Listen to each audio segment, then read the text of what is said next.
This is season number 19 of Bass Talk Live with Matt Pengrack.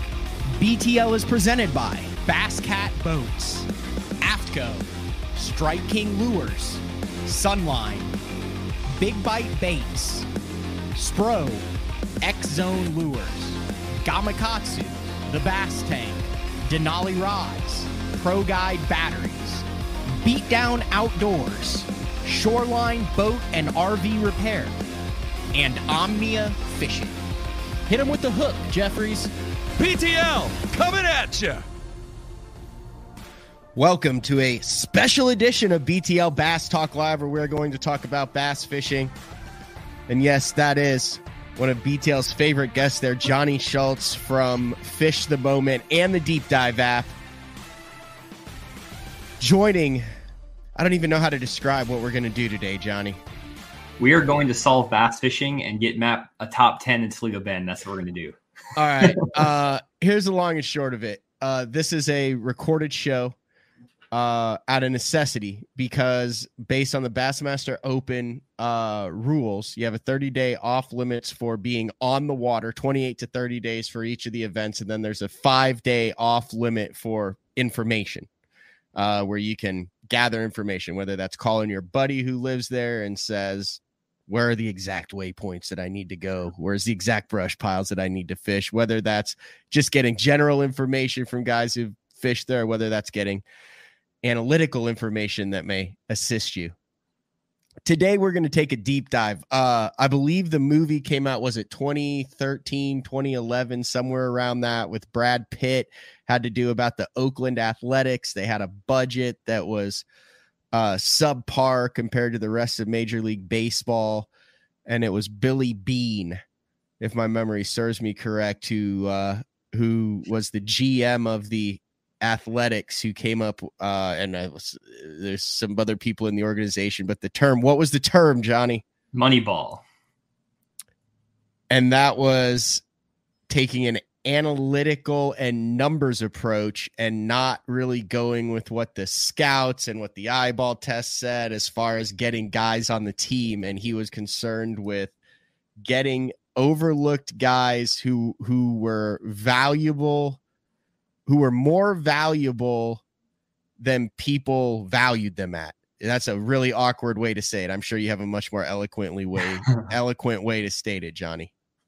Basically, I think the gist of it is what we're trying to do is pull a bunch of data together and pull out those hidden gems that other people might be overlooking. If you watch tournament bass fishing or you go to the local tournaments, the dock talk, whatever it is, you're going to hear consistently certain types of patterns are working. If you go to Grand Lake, people are going to say, go fish boat docks, or like in the summertime, go fish main lake structure in the mid lake area. You know, that's the classic thing that people say. Well, within that, there's a lot of times some truth, but there's also a lot of finer details to that get overlooked. And what we've been doing at Deep Dive and the Deep Dive app has been collecting piles of tournament data. So we have Bassmaster Open level pros going in and collecting tournament data by watching live stream footage and actual footage from like fishing TV shows from professional level tournaments and collecting super specific detailed data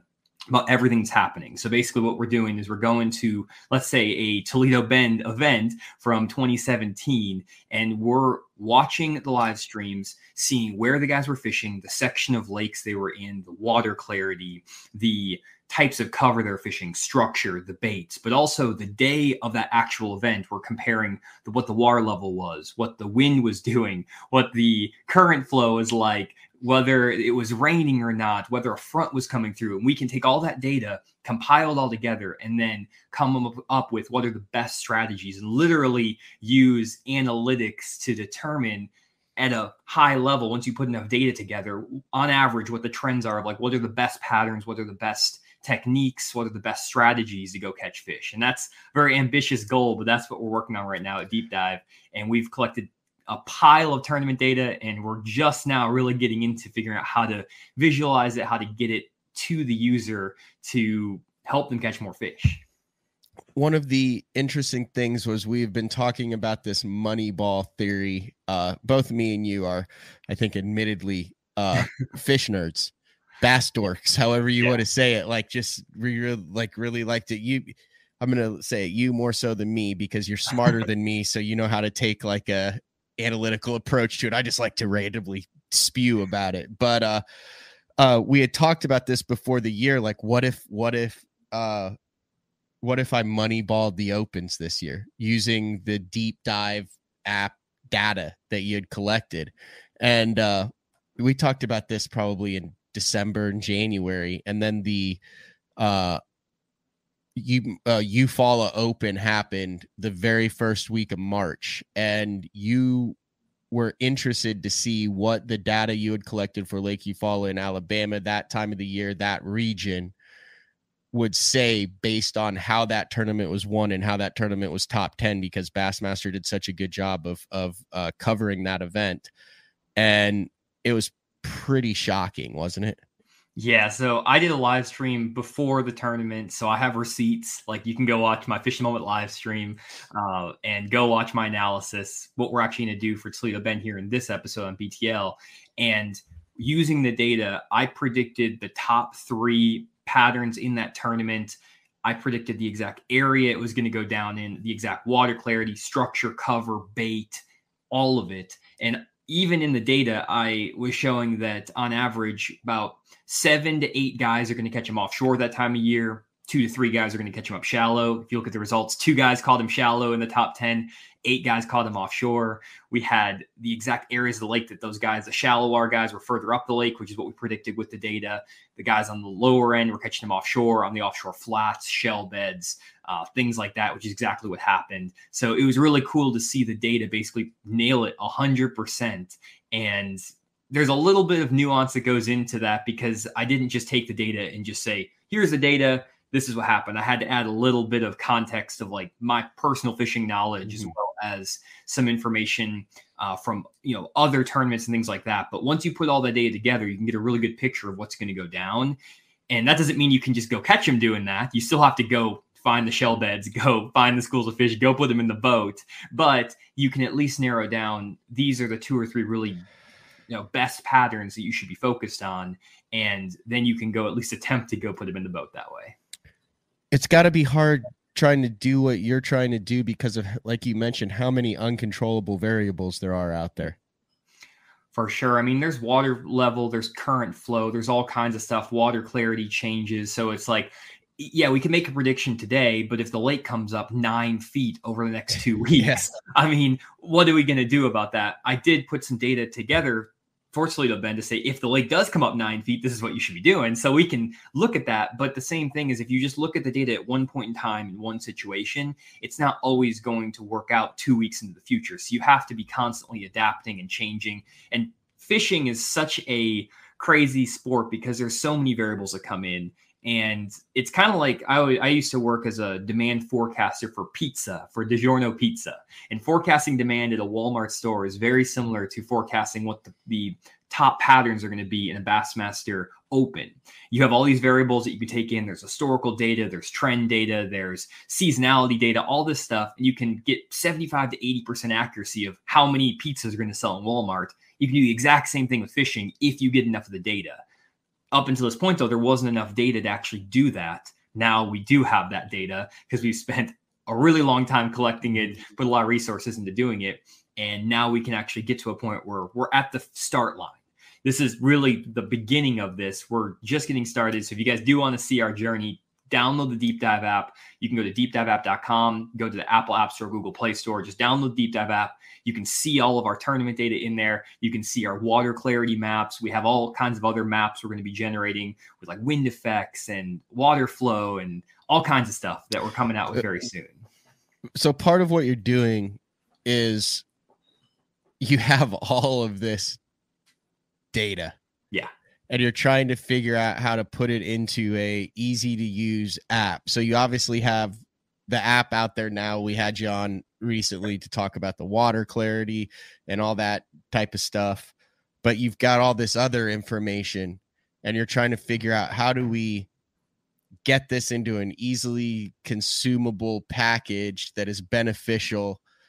That's kind of where you are now. You have all this and you're trying to fit it all into this app. So have you actually done a real work? So is this like what we're doing here? I mean, it is April 5th. Toledo Bend goes off limits after April 7th. You have all of this public. I mean, it's available data out there that you've just collected. This is like a real world case study here to see like how it is applicable and beneficial and works. Like we're legit going to moneyball the Open on Toledo Bend.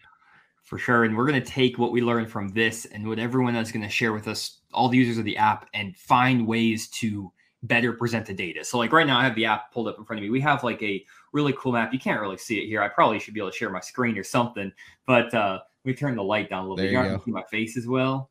That's perfect.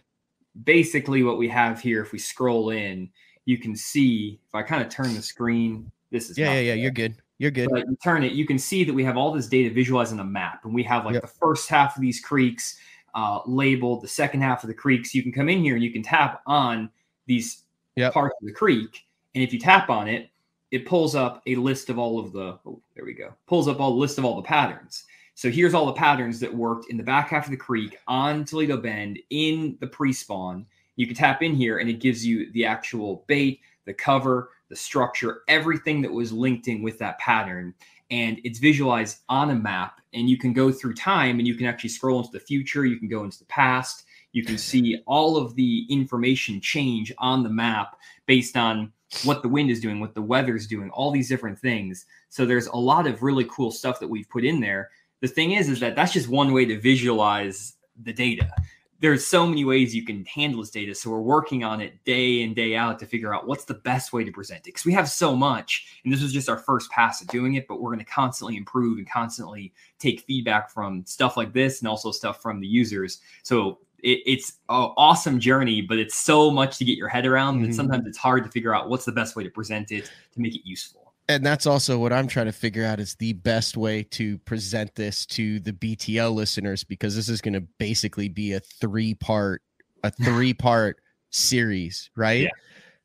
This is going to be part one where we kind of lay the groundwork. We say, hey, can you moneyball tournaments? Are there enough data points to counteract the uncontrollable variables to where you can put yourself in productive areas at productive times of the year with productive baits and use the data to be successful, as opposed to luck and intuition, I guess, because the intuition is always going to be a part of it, because there are going to be variables within. That's what we're trying to figure out now, how real world application this is. So this is the first step. Then I'm going to turn the GoPros on for 4.5 days of practice and hopefully 3 days of tournament in the Bassmaster Open at Toledo Bend. So we'll have, you're good at math. What is 12 times 4 is what? 48. So there's 48 hours of practice, add another 6, 56 hours of practice, and hopefully 28, 16, and 24 hours of tournament that I'm going to film that whole thing. And how much of what we're going to go over in the next half hour to 45 minutes is going to apply to that. And then we're going to sit down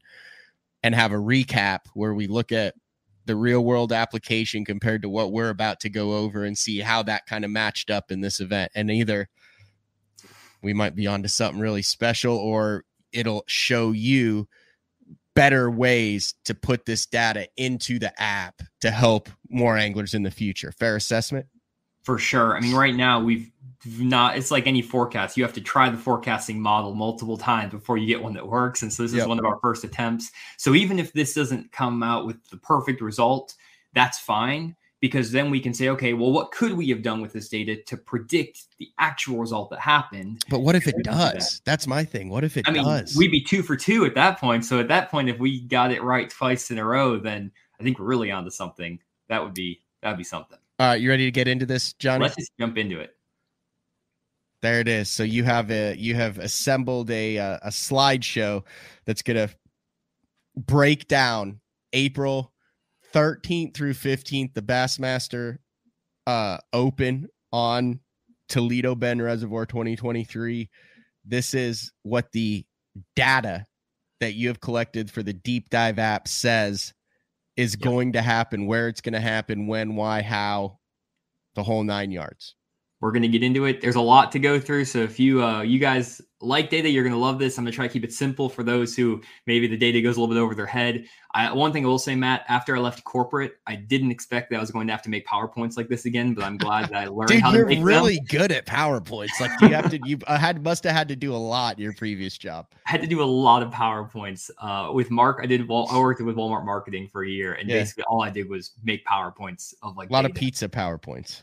Yes, dude, it's the way it is. But you got to communicate the data because there's so much of it, and that's the skill. And that's the tough part with anything when you have data is how do you make the data actionable, make it useful. So that's what we're going to try to do with these slides. All right, so the floor is yours. So okay, let's head to the first slide here. The second slide, I want to just kind of give you guys a first rundown of the data that was used for this analysis, very high level. Basically, what we have is we have a database, a deep dive of all of the top patterns that resulted in top 10 finishes in professional level tournaments. So every single pattern you see here resulted in a top 10 finish. This means that even if you see a number at the bottom, it's like only 3% of top 10 finishes were caught on a jerk bait or whatever. That doesn't mean that was a bad pattern. It just means that there's not as many guys doing that. So we have to look at that data, and if you see a low number in this data, that doesn't mean that it's bad. It just means that it's not as common. It's not as popular. So that's one important thing to call out.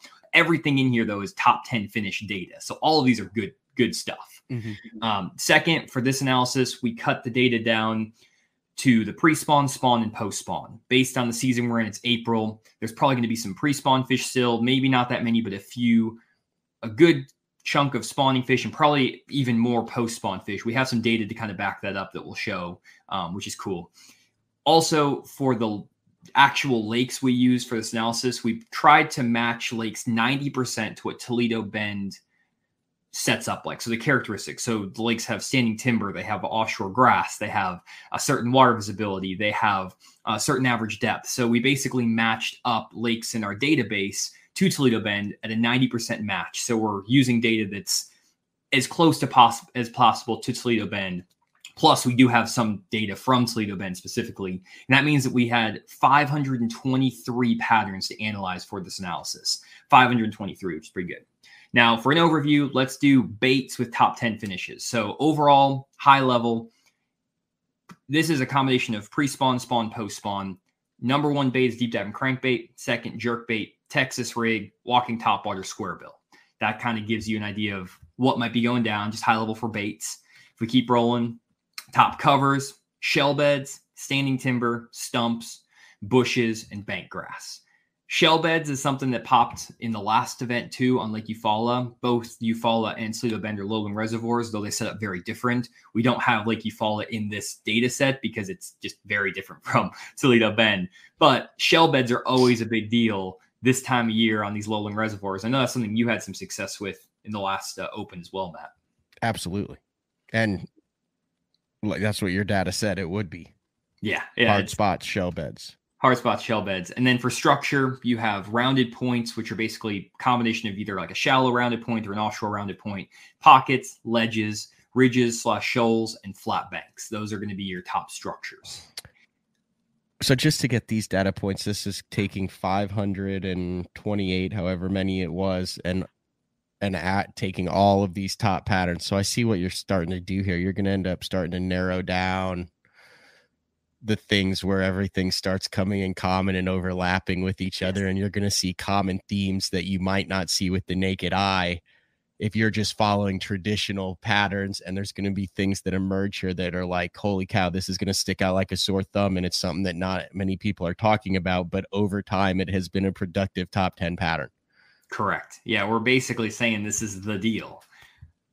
Wow. And we're doing it based on averaging the data. So it's not just one data point here, like an anecdote. Oh, I caught them last week on a rounded point. It's like, well, no, that doesn't really help. But we know on lakes that are like Toledo Bend, of these 523 patterns, this is a productive structure or productive bait or a productive cover.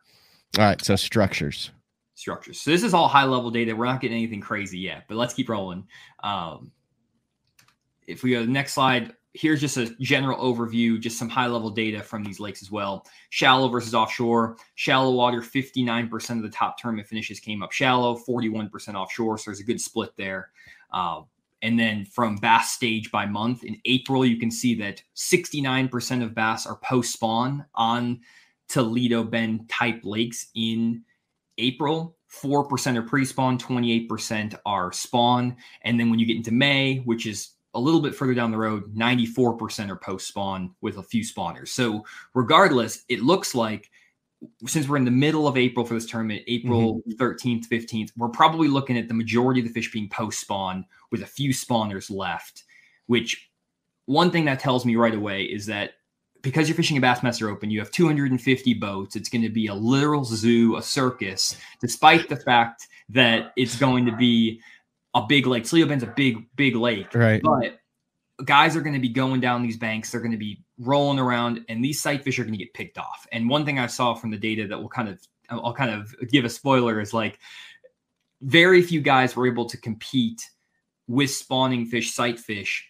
for 4 days in a row in these big major Elite Series events like that with 100 boats. They ran out of fish after 1 or 2 days. So in a 225 boat field and guys are practicing for 4 days, I feel like those spawning fish might play for like a day, but I don't think there's going to be enough of them up there to make it last the entire event. That's my gut feeling. Which would have maybe have been different had this been a early April or late March tournament. Correct. Yeah, there's going to be more spawning fish. There's going to, but the other thing that's weird is we don't know. I haven't been down there, so I don't know what the weather's been doing. So there's a chance that there's going to be more spawners. It could be 50% of the bass are spawning, and so I've accounted for that later on in the data as well. So why am I not surprised?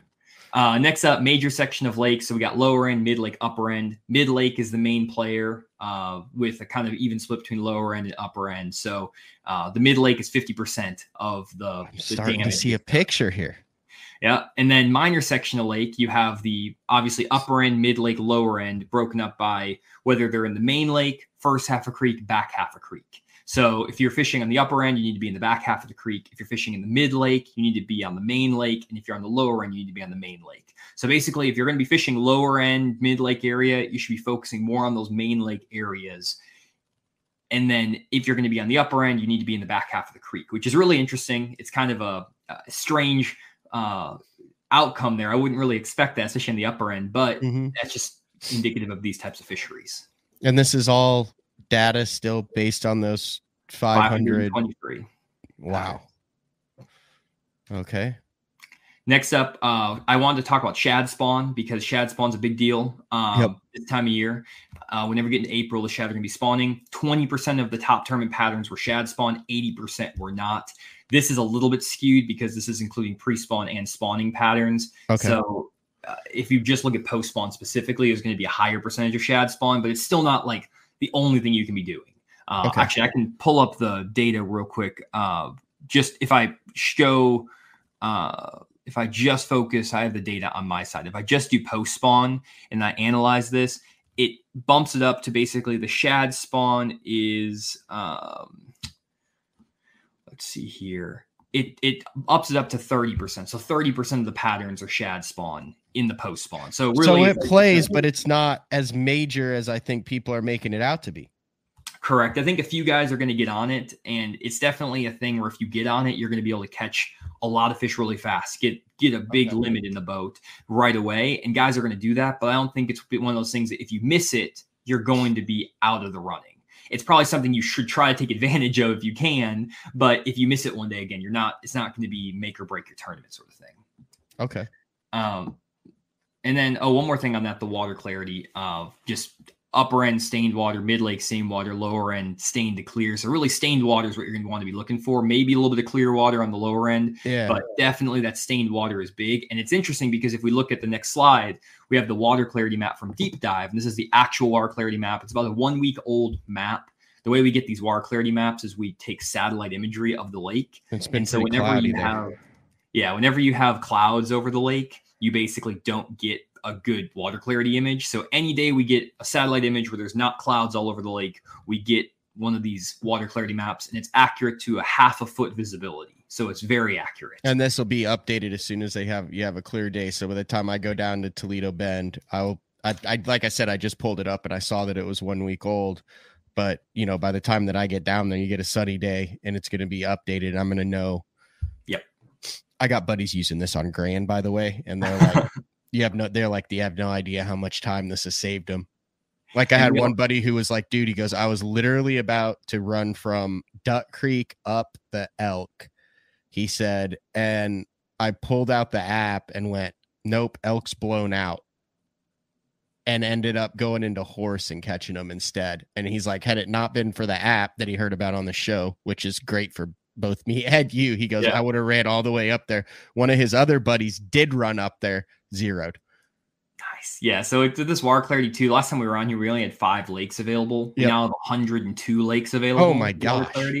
So if you go into the Deep Dive app, or if you go to deepdiveapp.com, you can actually see a full lake list of all the lakes we have water clarity for. It's deepdiveapp.com, has a full list of all the lakes with water clarity. And you can also just go download the app and see which lakes have water clarity in them. So all the major tournament lakes, every major tournament lake you could think of, we have water clarity on.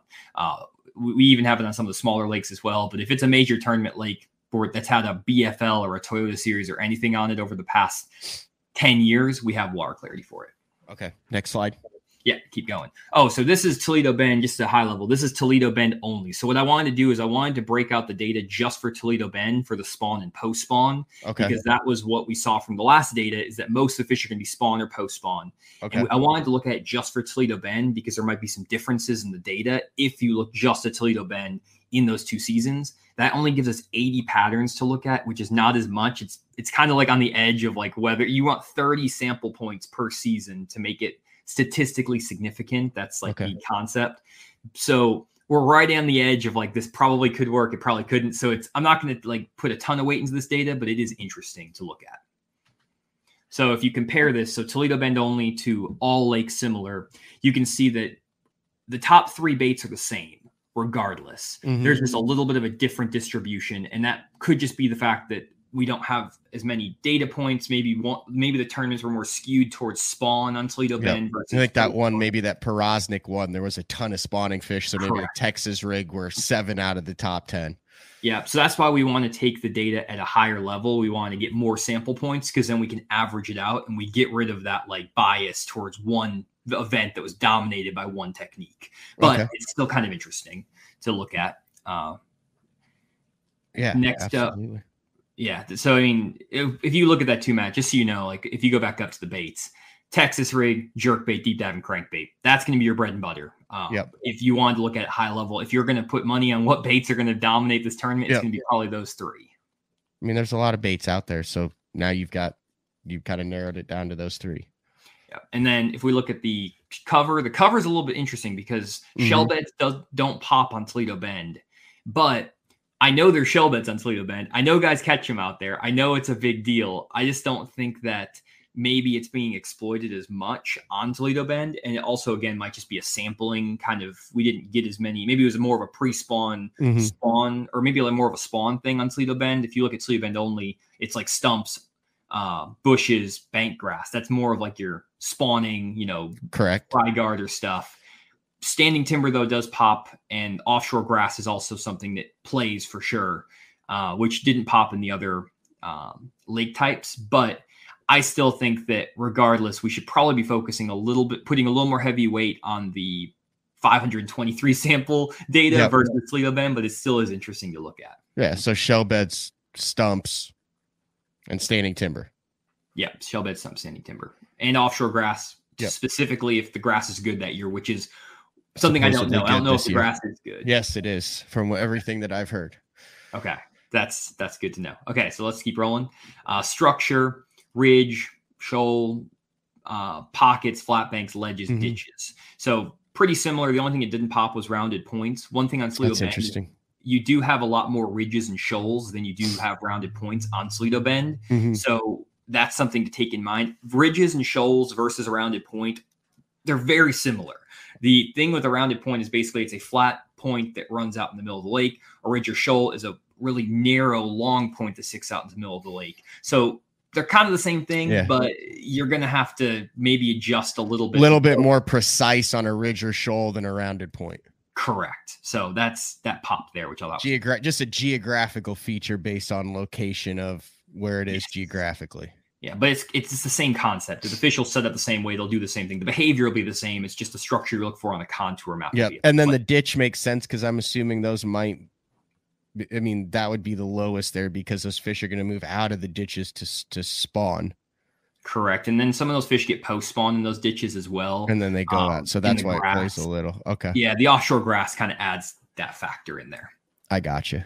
Yeah. Section of lake, if you look at this is really interesting. In Toledo Bend, the lower end does play more than the other lakes. And I think there's one specific reason for that. And that's because navigation is so tricky on that mid to upper end of the lake. Great point. So I think that the lower end plays more, not because maybe there's more fish there, but because it's easier to navigate, it's easier to run around, which is something that is definitely important to take into account. Because if you get a 20-mile-an-hour wind and you want to try to run some crazy boat lanes, like above the boat ramp area where like that mid lake where they good luck. Yeah, you're screwed. So having fish on the lower end might be more consistent over time on Toledo Bend just due to navigation. So that's something to take into account. Yeah, I mean, yeah, it's a lot easier to, and it's still tricky, but on like a Rayburn, it's a lot easier to run above that bridge than it is at Toledo Bend. Well, if you say on the slide, Matt, this is the reason why it's difficult with data to just say, here is the answer, because I can infer all of those things. A lot of the stuff we're talking about, I'm making inferences from the data based on my knowledge of fishing and Toledo Bend. Exactly. That's why it works, I think, though. It works. But if you didn't know anything, you can't just give this to a guy who just picked up a bait caster and is fishing his first club tournament, give him this data and have him be as accurate with his forecast, because there's so many other things we're pulling into this that are not just this data. Or you couldn't just have a guy who's a statistics genius come up with this stuff, but it's never touched a fishing rod. You have to have a mixture of both because of, like we said at the beginning, controllable and non-controllable variables, and you have to be able to make sense out of that data. Correct. For sure. Which is why you're a weird combination of fishing knowledge and statistical data. Are we ready for the next? That's a compliment, by the way, Johnny. Thank you. Appreciate that. Okay, so got a couple slides here of top patterns. So this is Toledo Bend only still. No, so this is this point. I need to put a break slide here, but basically what this is I then took all the data. So I have Toledo Bend only. I have all the lakes that are similar, and I kind of used a blended approach. This is what I kind of saw was coming at the beginning of the slides when you started seeing these things stack up. This is what the result is. Yeah, so there's a blended approach with this. What I kind of did is I aligned with these top patterns first. This is based on the 523 sample points. So this is what the data told us. So this is exactly what the data told us from those, ignoring the Toledo Bend, just the 523 data points. This is what the top patterns show from the data. So it's rounded points, hard spots and timber with a deep diving crankbait and a jerkbait. So this is what the data tells us, but we're going to have to add some nuance to this because of some of the data that we pulled out. Like, for example, ridges and shoals are probably a more common feature than rounded points on Toledo Bend. You're going to have other elements in there that are important, but high level, this is what it's showing us. And if you go to the next slide, the data is also showing us the best area of the lake to fish. So this is basically based on the data. When you're fishing offshore rounded points with hard spots and standing timber with a jerkbait and a crankbait, this is the best area to do that in. So this isn't just the best area overall. This is the best area for the specific pattern that we showed on the last slide with the rounded points and stuff. So mid-lake area, main lake, stained water. And I also added some context here to say best if at least half of the bass are post-spawn. The reason for that is because usually that stained water mid-lake section is going to warm up faster than the lower end clear water section. Dirtier water warms up faster, which means that those bass are going to spawn sooner on the mid-lake section than they will on the lower end. But bass also will move to the main lake after they spawn a little bit later.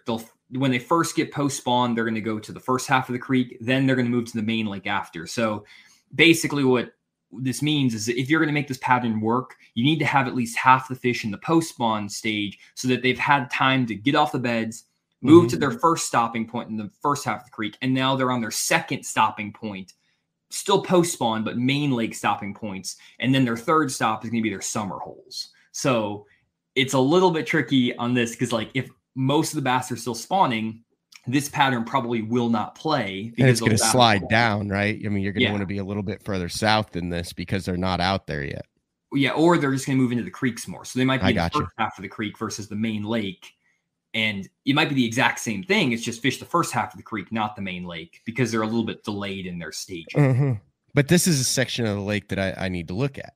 Correct. And we know that that's the section of the lake, because if you look at it, the stained water on the right side of the lake, the east side, the water is clearer. For whatever reason, the water's dirtier on that west side. So Toledo Bend is freaking massive. So you draw that circle and it looks like, oh, it's just a small little area. No, that's like miles and miles and miles. So if you look at that, that is a probably 5-mile section of the main lake that is stained up. Now, this could change as the water clarity updates. So you might want to go back and look at this again and see where is the stained water in the next update and deep dive. This is a 1 week old, but in general, it should be pretty close to where they need to be. And that's so cool. That's where you should be focusing. If you're trying, and if you go back up, this is specific to the pattern. If you go to the previous slide, it's specific to this pattern. Yep. So that that area is the best to fish this combination of structure, cover, bait. That's good stuff. So then we have another option. Top pattern number 2 is shallow banks. This is the other thing that popped from our data.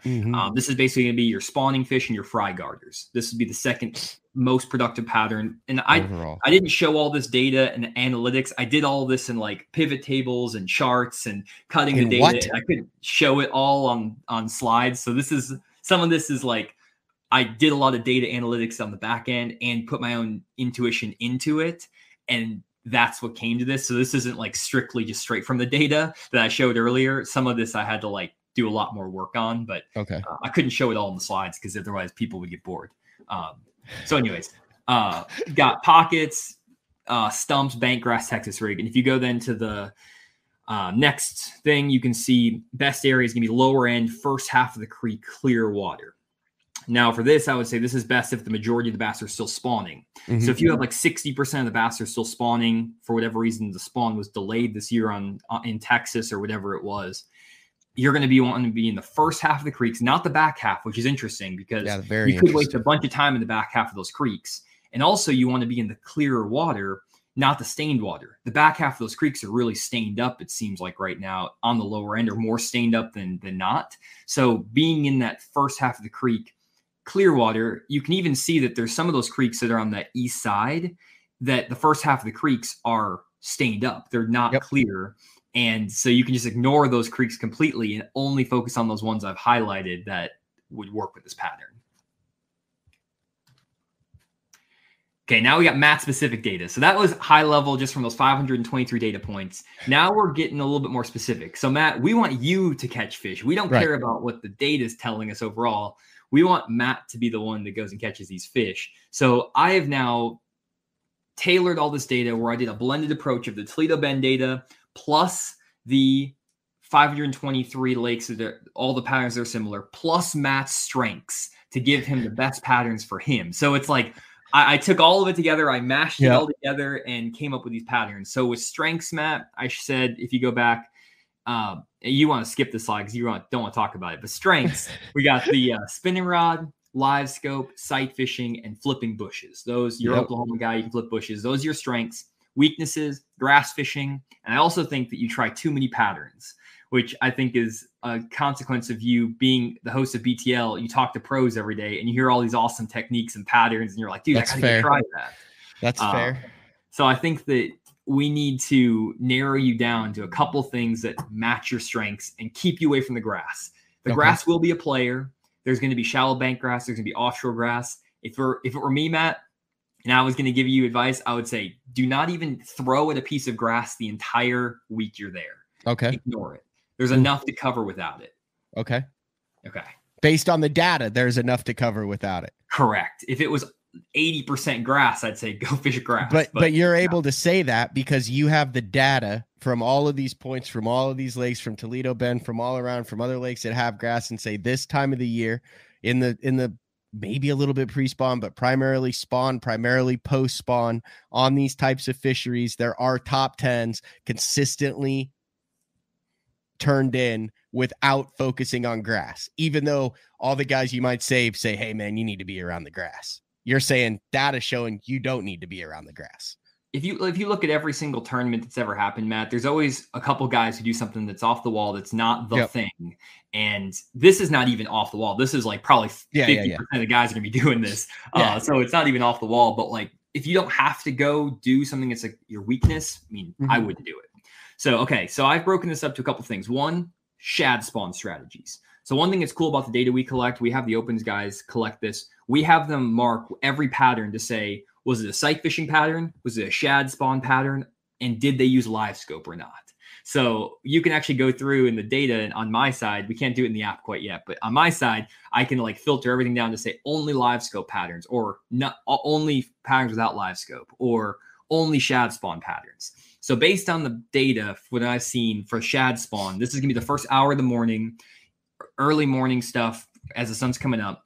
You want to be fishing on the top of ridges and shoals, probably not that deep, probably 2 to 10 feet deep, around hard spots, whether that's rock piles, shell beds, house foundations, anything you find that's hard on the top of these ridges and shoals, fishing a jerkbait. That is the deal to get good bites. Now, there might be some standing timber mixed into these areas where those fish might be suspended around the standing timber chasing bait, but the bait fish are going to get attracted to the hard spots, not the timber specifically. So you need to find those hard spots mixed in with the timber, or just on these, flat ridges and shoals, and fish a jerkbait. That's going to be a dynamite strategy for the shad spawn based on the data. Okay. And as far as where to fish this, you should be focused mid-lake, main lake, stained water. Same thing we talked about earlier for that pattern. This is same area that we talked about. That's where it's going to go down based on the data. Okay. Next up, if you do want to, another option is if the fish are more post-spawn, let's say the majority of the bass are post-spawn, you could also make this shad spawn deal work on the lower end, first half of the creek, potentially. That's what I said. When I saw this is what piqued my interest right here. So yeah, there's the mid lake, and then there's also that lower end. You'll see a trend here when we get all these patterns. Basically, there's 2 zones of the lake that really pop out. But the only way this is going to work, Matt, is if the majority of the bass are post-spawn. If the bass are still spawning, this is not going to play as much because there won't be as many fish out there. And instead, you want to be in area 1 because there's going to be more post-spawn fish in that stained water. Because of the warmer water, they spawn, like you said before. They spawn sooner. Okay. Yep.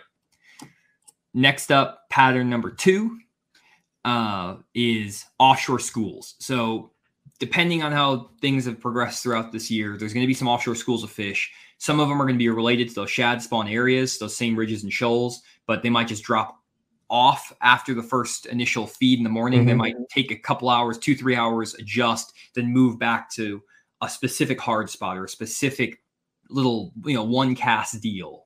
And we've seen it in a lot of tournaments. Deep diving crankbait is basically the way you're going to catch your big quality fish, but a lot of guys also catch them. I know that there was a tournament that Casey Ashley's been super consistent with this pattern, honestly, for 3 different events over a 10-year period where he fished in a very specific section of the lake.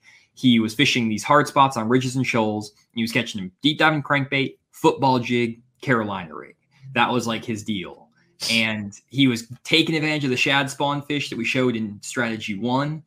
First thing in the morning, putting a couple of fish in the boat, 2 or 3 fish, then going and cranking, dragging, maybe you could drop shot some fish, catching him doing this. Now that's interesting because that's not a guy that I would think as, hey, let's go see what Casey Ashley does on Toledo Bend. Correct. But so the data is showing consistency, repeated things, meaning he's going there and it worked one time and he went back and it worked again. And then he went back and it worked again. Yep. All for top 10s. In the same part of the lake, doing the same type of stuff during the same time of the year, which shows that he's around.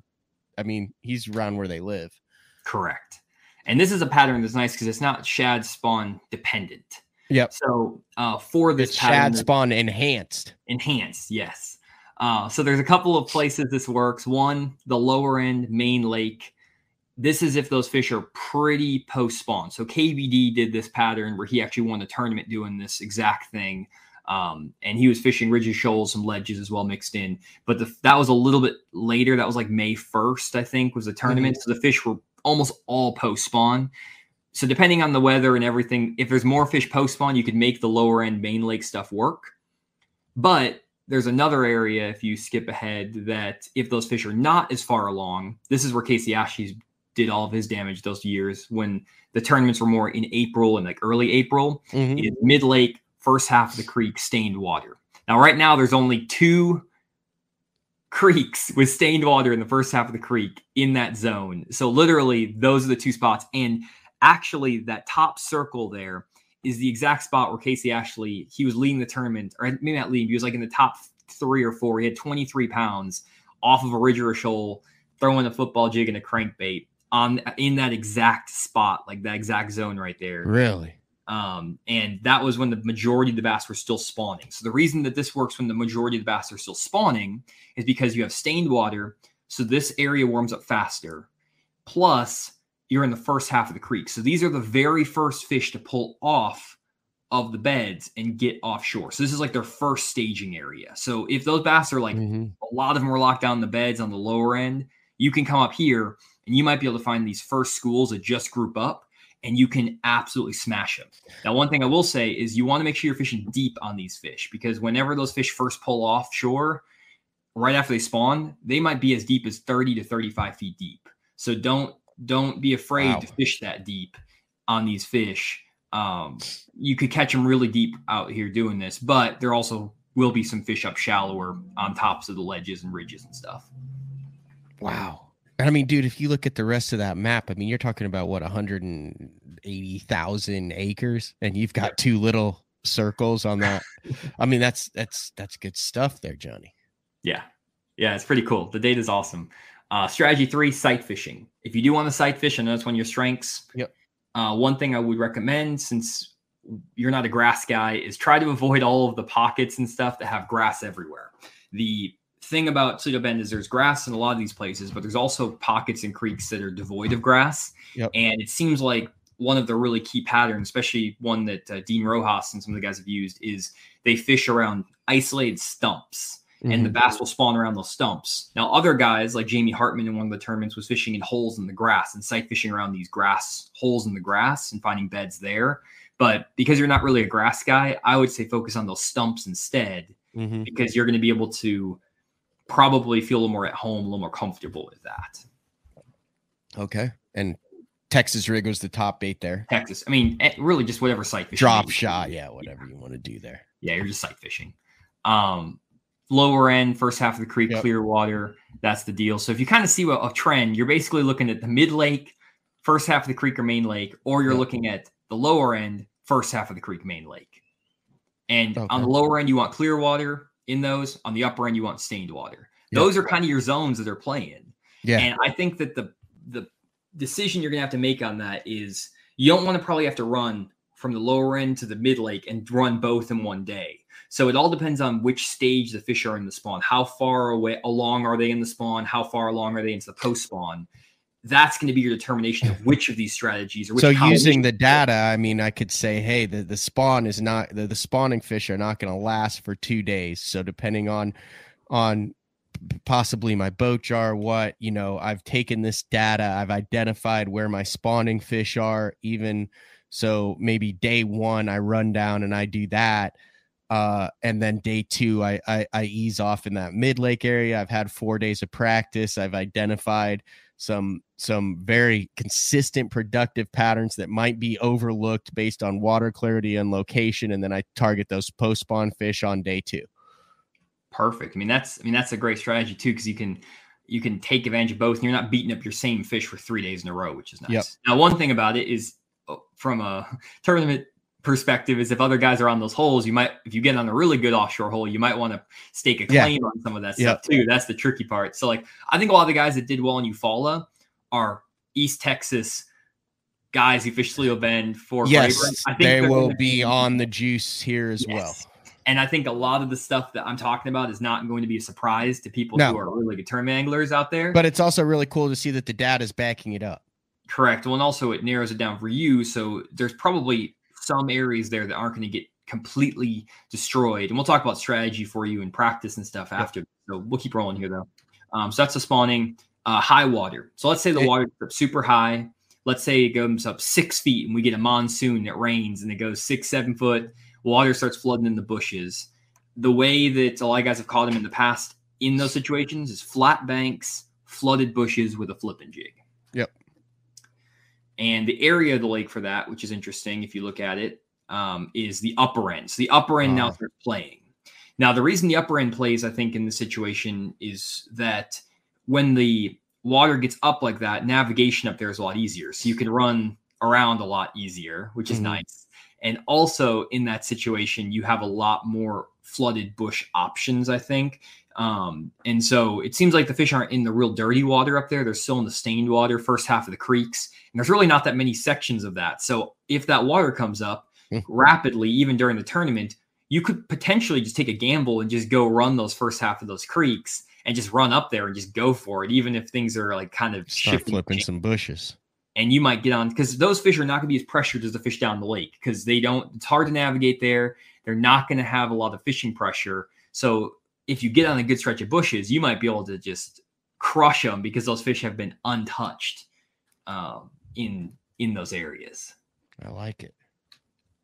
Finally, the glide bait. So I actually cut the data down specifically to glide baits only. So I filtered out everything else except for glide baits, because I think this could be a big pattern, and that's something you like to do. And I know it's something that was, it's a pattern that's worked in recent years. A lot of the tournament data that we have is before 2021, and the glide bait didn't really start getting popular until after 2021. So I cut the data down just for glide baits. Rounded points, probably ridges and shoals are still good, but also around the standing timber. Those fish are going to be suspended in some of that timber on the rounded points and also on those ridges and shoals. This could be a deal. And if you look at the areas again for it, the top areas are going to be, if you skip ahead to the next slide, the top areas are going to be mid-lake, main lake, same thing we've seen before. And if you skip ahead one more, there's one more area, I think, on there or not. Oh, okay. I didn't add that. So it's just mid-lake, main lake, but stained water for that glide bait. I think you probably could make it work in the clear water too, potentially. But I didn't put it. I think there was something where I think regardless, no, I take that back. With the glide bait, the guys only were catching them in the stained water. Now that I remember, I was putting this together last night. So that's a little counterintuitive. Yeah, they were catching them in the stained water, not in the clear water on that glide bait. I don't know if it's something that makes them commit better or what it is. But they were catching them in the stained water. Even on the lower end of the lake, it was stained water. But the reason I didn't mark that up is because there was no main lake stained water on the lower end right now on Toledo Bend. So that pattern didn't fly. So that's a data mat. It's a lot of stuff. I know I threw a lot at you, but that's good stuff. I mean, that gives me a lot of options over 4.5 days of practice, because it gives you a snapshot of what's productive, when it's productive, why it's productive. It keeps you from just running around without a pattern. I can now go in and I can focus on sections of the lake that I know are historically productive, but also sneaky sections of the lake that are overlooked, but are still productive. Yeah, well, Nick, you have 4 days of practice, Matt. The nice thing is we've narrowed down your scope of what you can look at and what you're looking for. So, like, if it were me, if I was fishing this tournament, I'm going to tell you what I would do, just to let you know. But basically, I would graph for 4 days straight in those 2 sections of the lake. Try to spend the first day trying to figure out what stage the fish are in. If there's a lot of spawning fish, if there's a lot of post-spawn fish, I'd probably spend the first day like fishing around a little bit to get a sense of that. In kind of both zones, like spend 4 hours in the lower end, 4 hours in the upper end. Fish aren't going to be beat up as much, so you can kind of catch a few fish a little bit quicker. Then once I got a sense for how many fish are offshore, up shallow, all that stuff, I would then pick one of those sections of the lake, either like the lower end, if there's a lot of post-spawn fish, or that midsection of the lake, if there's like a 50-50 split. And I would graph for like 3 days straight, doing nothing but graphing, not making a cast, and graphing for as many hard spots in 30 foot of water up to 2 foot of water on those massive flats, and trying to see where the shad are, try to find areas where the shad are up or where they're around, and just dial in a ton of those hard spots, because you're going to be dealing with a bunch of Texas guys who are really good. They know all this stuff. They're going to know where all those little hard spots are. But some of those hard spots you can find are the size of the front deck of your boat. And not every single one of those is going to get found by every guy. Or if you have 40 of them or 30 of them, hopefully you can at least get like 5 or 6 to yourself, even if those guys are on them. And then you just have, you can race people in the morning to the community hole ones, the ones that seem the most obvious. I would just run those first, depending on boat draw, and then just bounce as many of them as I can. And that would be my strategy for fishing out here. Maybe do a little bit of timber stuff mixed in if I find some fish that are a little bit deeper in that standing timber, maybe like 30, 35 foot. That might be a player that I might try just personally. That's something I really like doing, live scope and stuff like that. I wouldn't sight fish personally. I wouldn't even bother with it, just because I feel like I would get my butt kicked by everyone else doing that. But that would be my deal. And the only other thing I like flipping bushes as well. So if that water did come up, I would keep that in the back of my head, that upper end of the lake deal. And I would probably not even mess with it too much in practice, just maybe a half a day if the water did come up. Now, here's something that I plan on doing that I have stuck in my head. So I know I'm going to do it because I do it everywhere we go. And that's, I go down to the lower end of the lake and I fish docks, specifically during the spawn and the post spawn. Now, there was not a single dock mentioned in your entire presentation that it played or anything, but I have in my head that I'm going to be able to drop shot, wacky worm, and Nico rig docks for potentially spawning fish and post-spawn fish around that. Data suggests that is not a productive pattern this time of the year on Toledo Bend, though, for top 10 finishes. Correct. I think you could probably catch fish doing that. I just think that the quality is not going to be there, would be my guess on that. I never saw a single fish caught off a dock or in the data. And we don't even have docks. Like, it's not even, I don't even think there's like one dock on, or no, sorry. Docks are in here. There's like, it's like 2% of the top 10 finishes are docks. So it's very, very light. Okay. Like, so this is where the data helps, to where I shouldn't go down there and fish docks for 2.5 days and go, man, why are they not on the docks? Am I fishing the wrong docks? No, I need to, those fish utilize ridges and points with hard spots on them adjacent to spawning areas that have shad spawn happening in the morning on top of them. That's the combination that I need to find. And whether I'm in the clear water or the stained water depends on the percentage of fish that are on the beds versus offshore. Yeah, and like this is where data comes in. It's nice, is like, if we look at some of the patterns on here, and I just have some I remember from the data collection process, like Jamie Hartman, he did really well. He was leading 3 days after one of the events, and he was fishing in the back half of a creek on a road, or like it was a road, and there was not really riprap. On Texas, they have these like weird, I don't know if you've seen them before, but they have like these weird like flat rock like riprap. It's not actually riprap. It's like literal like cement. But he was getting a shad spawn going there in the morning and catching really good ones. And the back half of the creek on the lower end around bridges did not pop any other time in any other tournament, but it happened in that one situation. So there are going to be patterns that pop out here that are like that. Potentially someone could just do something that's completely off the wall. Now, here's the thing. It's kind of like in basketball. If you're playing basketball, on average, your best chance is to shoot a good percentage of 3-point shots or take shots right up against the rim. You don't want to be taking mid-range shots. That's not the way you're supposed to be playing the game. But there's certain games where someone just gets hot from mid-range and they just start, piling them in. And that goes against all the analytics. Everything tells you not to shoot a 20-foot jumper mid-range shot. But then, DeMar DeRozan goes 13 of 15 from 20-foot mid-range, and you're like, what the heck? So there's always those anomalies that happen. And that's the thing with data, is this is probably going to give us a really good sense of the majority of the patterns that are going to work. There are patterns that are hidden in this data that will work, that aren't presented here, that some guy might be like, oh, you completely missed the whopper plopper down the bank grass. But that was 1 out of 523. Exactly. Or this bridge that Jamie Hartman was catching him on, or this other weird thing. This guy will fish down the dam with a jerk bait and is going to catch him. And if it's won that way, more power to those guys. Yeah. This data is not saying this is what we predict to win the tournament. This is what is going to give you the most consistent which is what I'm after through 9 events. I'm looking to reduce risk and enhance consistency. Correct. So like going and fishing docks with a wacky rig, if you're looking at the data, doesn't seem like a great strategy. But if you do it and you find it to yourself, maybe other people aren't doing that. And it could be something for half a day. If that's something you're really confident in, to go give it a shot. It just day in, day out, you might catch them really well one day in practice doing it. There's a chance, though, that it might not hold up for 3 days of a tournament, or those fish might leave you. The thing about this time of year is that in Texas, those fish are leaving the bank and they're moving towards those ridges and those shoals and those offshore areas by the day. So if you fish up by the bank, you're fishing fish that are leaving you.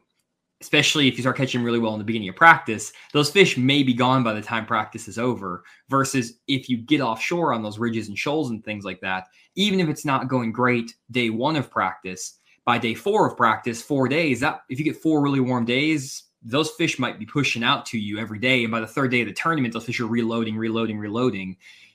That could be a deal. It's the same thing if we were on the opposite and it was February and there's a bunch of pre-spawn fish and spawning fish.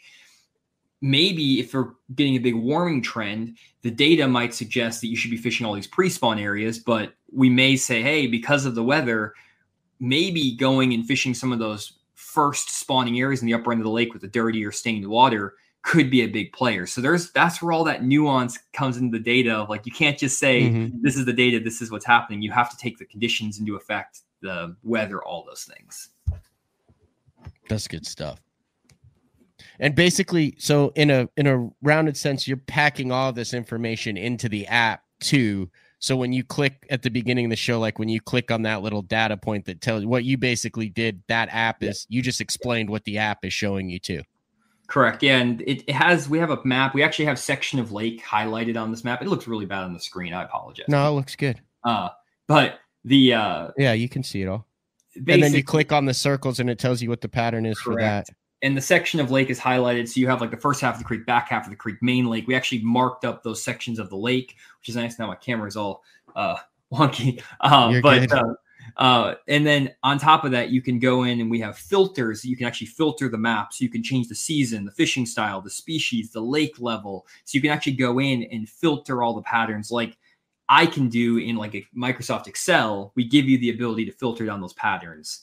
So that's the unique thing about this tool, is that we're really giving you the best data that's available. It's from actual professional fishing tournaments. It's not some BS like a guy caught a fish here one time and it was a 12-incher and he was throwing a live minnow. Like, that's not what we're giving you. We're basing this data off of like legit stuff. Like real stuff. Have you ever had someone that, like what we're about to do here with this, like that takes it, does it beforehand, and then goes out and actually kind of follows it? No, I'm not saying I'm going to follow it 100%. Like, I am going to go skip a wacky worm around docks, trust me. And I am going to, drop shot and stuff. But I mean, I'm going to use this past hour as a template, because I mean, how could you not? Yeah, it's something I haven't personally seen anyone do it. The thing is I do this. I use all this data for myself, for my videos. And I tell people, like, I didn't make a cast in March, Matt. I never made a single cast all of March when I was fishing. So I don't fish nearly as much as I would like to anymore. And whenever I go out to film videos, that's the day I have to go fishing.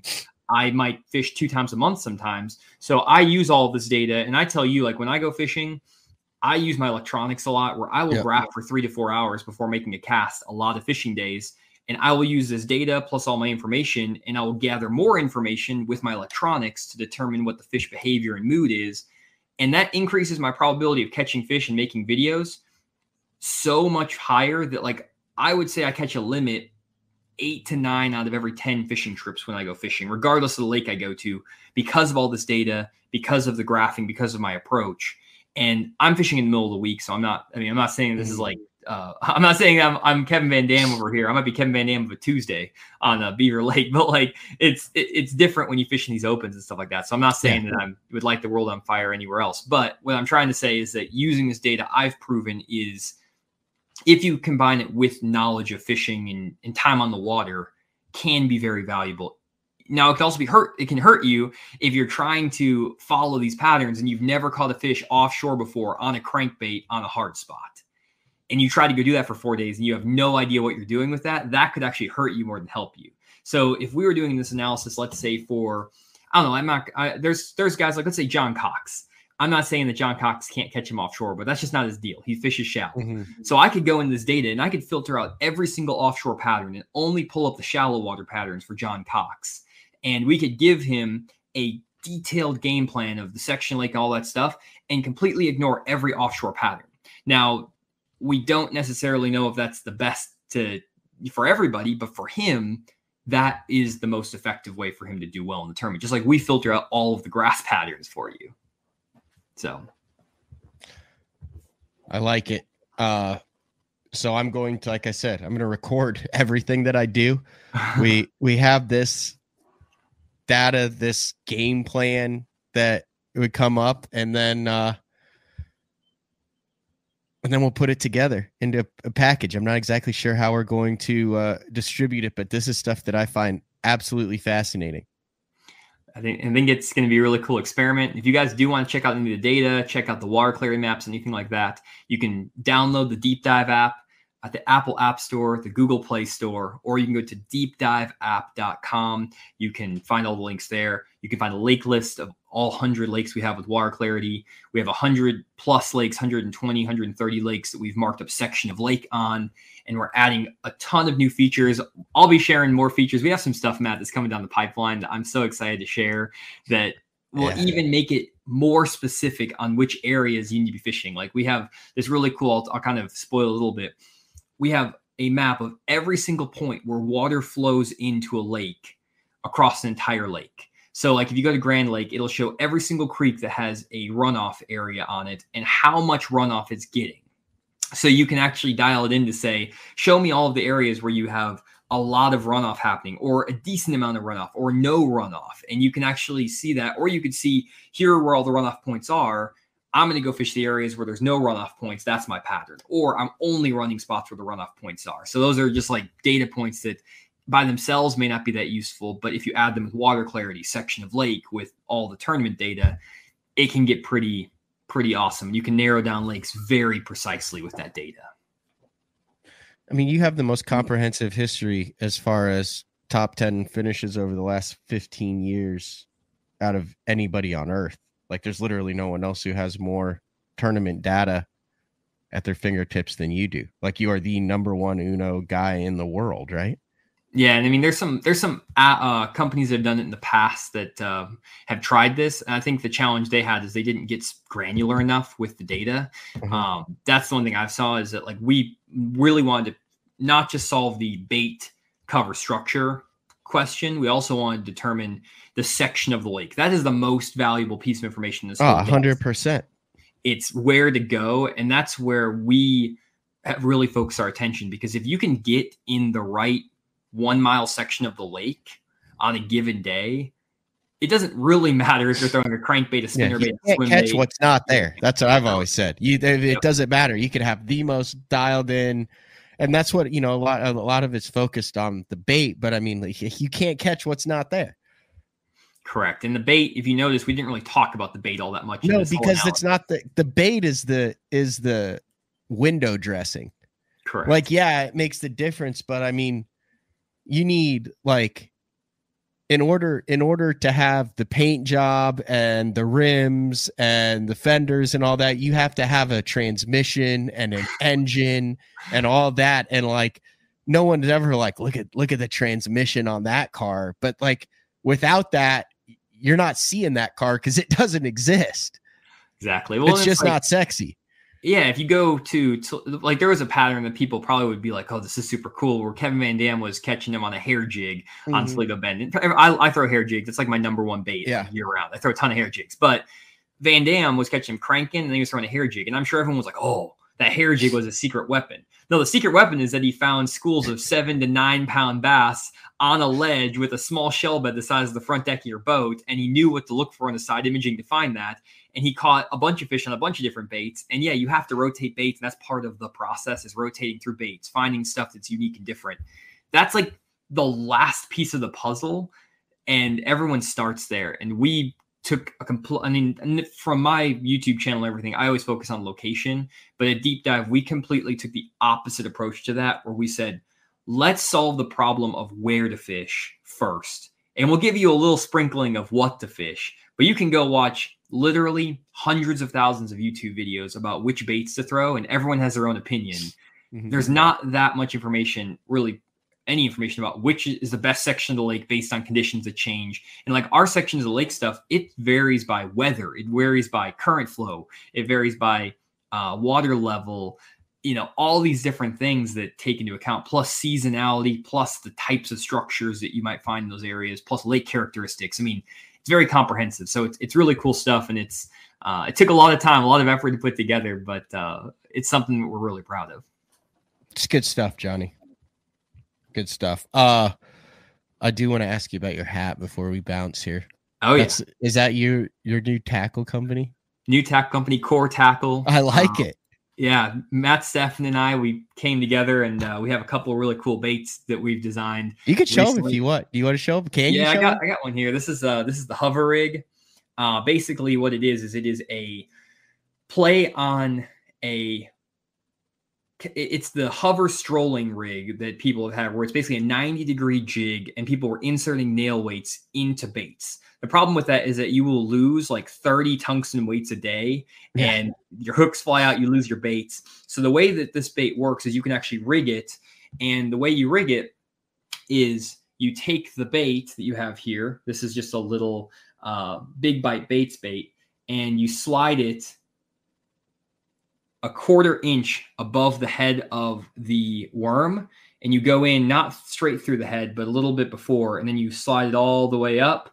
I'm doing a very bad job of getting this on there straight, but then you slide that bait up, and once you get it up there, you have it there, you slide it up over the little point of the head. There's a whole video that Matt and I have made on this. You slide it over. This actually is one I've torn up already, so it's not going to look the best. Yeah, no, I get the point. When you slide it up over the top of the head, that whole sinker is now enclosed, and I have one that looks pretty here. It's all enclosed in that bait. And what happens is that all the weight now is distributed down the length of the bait. And you also have a 90-degree jig hook. So when you hop that bait, literally if you hop it 1 foot up, that bait will glide 8 to 16 inches to the right or to the left. And it flies around. Even when it's falling, it circles and glides. And if you add it with baits, for example, like a flat little bait like this is the Depth's Bull Flat. This thing will glide like 2 feet right or left if you hop it. And you could do the bellows, gill. There's all kinds of baits that work great on this thing. And we have 2 sizes. We have a 1/0 3/32 ounce, and we also have a 3/0 in the 1/8 ounce. And we have more sizes coming. We have a flipping version with a heavier hook that also has heavier weight. And we don't have those in quite yet. We also have several other products that we're coming out with that we're really excited about, just new, different designs. So very cool. You guys can check them out at coretackle.com if you guys want to pick some up. Core Tackle. Core Tackle. All over the place. I'm very excited about this to give it a shot. Like I said, I mean, this is what I'm trying to I'm interested. Am I going to go a totally different path and say, hey, this wasn't applicable to me, it was too hard to, am I going to go, holy cow, it absolutely, all this stuff actually worked? Is it, I think it's going to be a hybrid, a little bit of a hybrid of the thing, because it is fishing. There is still intuition. There is still variable that it is. There is still boat pressure and things that you can't account for.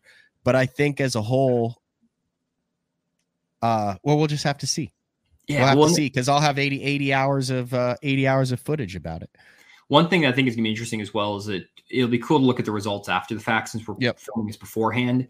If we look at the results and the data backs up, you know, it doesn't matter what I do.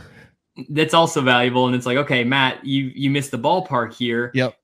Maybe stick to the data more, or that could be a really good learning as well. Of, you know, maybe it's like, hey, follow the data and not worry so much about other things. But then if you get a really good finish, and let's say you get a top 20 and you do something completely different from the data, but the guys still do well with the patterns we recommended, it just goes to show that there's a lot of ways to handle it. Because not everybody is going to love this data approach, and it's not for everybody. But I think that high level, if you do this over 100 tournaments and you follow these patterns and you actually have the skills to be able to pull off all the patterns, you're going to do pretty well, I feel like, over time, over a lot of events. Because there's always things like we get a weird outlier event this one time. And that doesn't mean the data is irrelevant. It just means we only have a sample size of 2 now. It worked once and it didn't work once. That's not enough to prove that we did anything right or wrong yet. So it's, you're going to have people say, oh, you're putting it in an app. You're taking the randomness out of it, the pureness of going out and fit.